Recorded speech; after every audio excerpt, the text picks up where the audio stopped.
Star Wars dropped into theaters all the way back in 1977 and took the world by storm. It brought with it a level of science fiction and adventure that had never been seen before.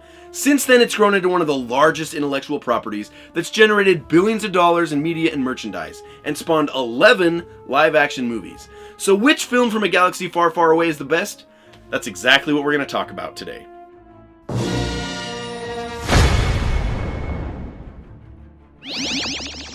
Hello there. I'm Kristian from 1 Minute Critic for FilmIsNow. Hello there. Did you see what I did there? Now that the final chapter in the Skywalker saga is in theaters, it seems like the perfect time to take a look back and try to figure out which Star Wars movie is the best in the whole franchise. But before I begin this ranking, I'd love to hear your thoughts or see how you would rank the Star Wars movies. So go ahead and drop your list in the comments down below and let's start a conversation. And I understand how passionate people are about their Star Wars opinions, so please be respectful and only leave kind comments.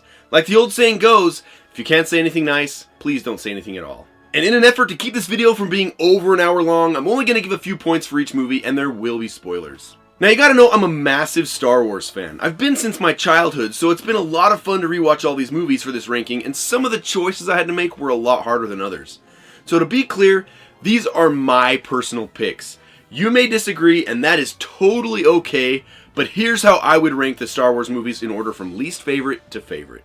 Starting off in last place, Episode 1, The Phantom Menace. Released in May of 1999, this is the first of George Lucas's prequel trilogy and resurrected the beloved saga after lying dormant for almost 16 years. Now, despite having what I consider to be the greatest lightsaber fight in the entire franchise, you know, when Obi-Wan and Qui-Gon fought Darth Maul, and a pretty impressive pod race, this episode is just so boring. There's just way too much dialogue, and at the end of the day, this movie contributes very little to the Skywalker story. And in many cases, you can actually completely skip this movie and you'll still be up to speed. Now to number 10, Episode 2, Attack of the Clones. Released in May of 2002, this is the 5th to be released in the saga, and the first to feature Hayden Christensen as Anakin Skywalker. Now the movie is not all bad, but Attack of the Clones is universally considered to be the least favorite of all the prequels. Once again, this one is very dialogue heavy, and it's pretty obvious that most of the movie is shot on green screen.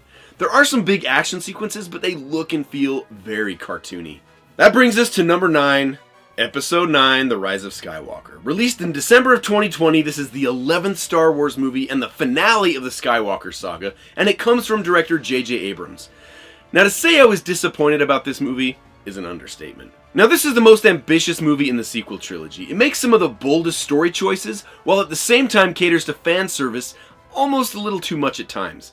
The cast has some of the best chemistry we've seen so far in the whole trilogy, and there are some pretty spectacular visuals. But at the end of the day, it just falls flat. It's just a mediocre conclusion for one of the most iconic and epic sagas in film history. Now to number 8, Episode 3, Revenge of the Sith. Released in May of 2005, this is the 6th Star Wars movie to be made and bridges the gap between the prequel trilogy and the original trilogy. Now, I think this movie has just as many good elements as bad elements. The character development is really great in here. It's pretty awesome to watch Anakin make that turn to the dark side and see the Jedi fall to Emperor Palpatine's Order 66. And on the bad side, there's once again a heavy reliance on CGI and super beefy dialogue. But this is still my favorite of all the prequel films. At number 7, Episode 8, The Last Jedi. This is the 9th Star Wars movie to be made and the 8th film in the Skywalker saga. Now, I realize this is probably the most controversial and polarizing movie in the entire franchise. Yada, yada, yada. But I actually really appreciate a lot of what Rian Johnson did in this movie. I don't completely agree with some of the story elements and story choices he made, but I really like how Rian Johnson did things with the story that were very unexpected. Up to this point, most Star Wars movies had been so predictable. It was kind of refreshing to actually be surprised, even though I didn't necessarily agree with some of those surprise decisions. To number 6, Episode 7, The Force Awakens. Released in December of 2015, J.J. Abrams directed the 7th Star Wars movie, which is also the 7th in the Skywalker saga. This is also the very first of these movies to be released after Disney acquired Lucasfilm.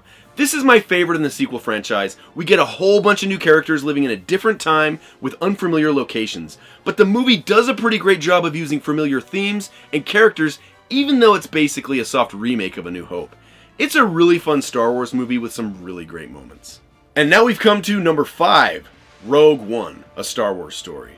Released in December 2016, this is the 8th Star Wars movie to be made and the first spin-off in the Skywalker saga. This one is directed by Gareth Edwards. This movie takes place before the events of A New Hope. We follow a slew of brand new characters in a familiar setting, and for me this movie hits all the nostalgia buttons. It feels so much like the original trilogy films, and in my opinion has the single greatest Darth Vader scene in the whole saga. Oh my gosh. My only real complaint is that we didn't get enough time to really connect with these new characters. Now to number 4, Solo: A Star Wars Story. Released in May 2018, this is the second spin-off and the 10th Star Wars film. Directed by Ron Howard, this takes place in between episodes 3 and 4. A new cast was brought in to play younger versions of the saga's iconic characters Han Solo and Lando Calrissian. I know, I can already hear you guys groaning, but I'm probably one of the only people that has Solo this high on their list. But I've long been a Han Solo fan, and I really connected with this film. I love seeing the origins of Han and Chewie's friendship, and how they strengthened their bond through their adventures. And to be honest, at first I really didn't see the point for Lucasfilm to even make this movie, but I was pleasantly surprised, and I'm happy to admit now that it is my favorite Star Wars film to come from under the Disney umbrella. And now to our top 3. At number 3, Episode 4, A New Hope.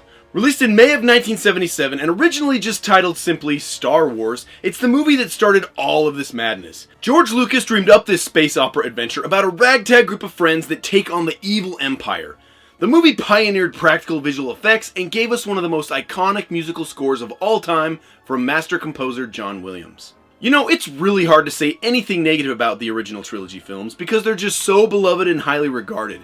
This one is my third favorite purely based on story, and in my opinion, this is the least exciting of the 3. And now to number 2, Episode 5, The Empire Strikes Back. Released in May of 1980, this is the second Star Wars film made, and the first Star Wars film that's not directed by George Lucas. It's widely regarded as the greatest Star Wars movie of all time. Now before you freeze my feet into the ceiling and feed me to a wampa, I will say that I do agree that from a technical standpoint, this is the best Star Wars film.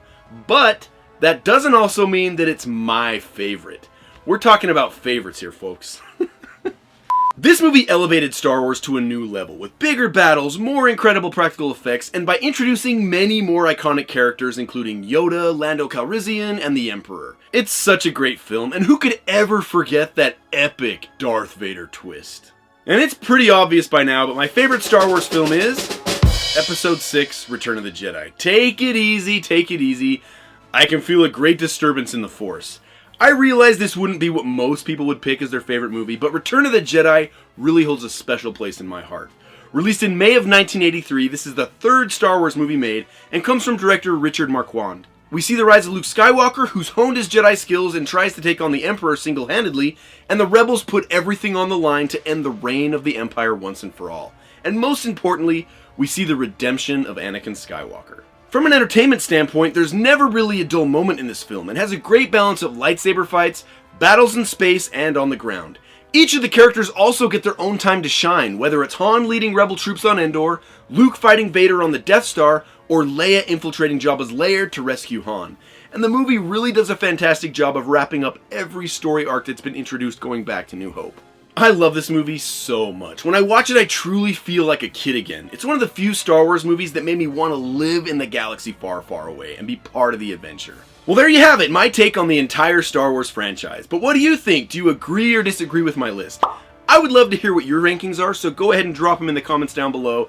And please be nice to each other. If you like this video, don't forget to give it a big thumbs up and share it with some of your friends. Once again, I'm Kristian from 1 Minute Critic. Feel free to check out my channel where I do 1-minute movie reviews, ranking videos, and all kinds of other movie-related content. The link is down there in the description. Thank you so much for watching Film Is Now, and until next time, may the Force be with you.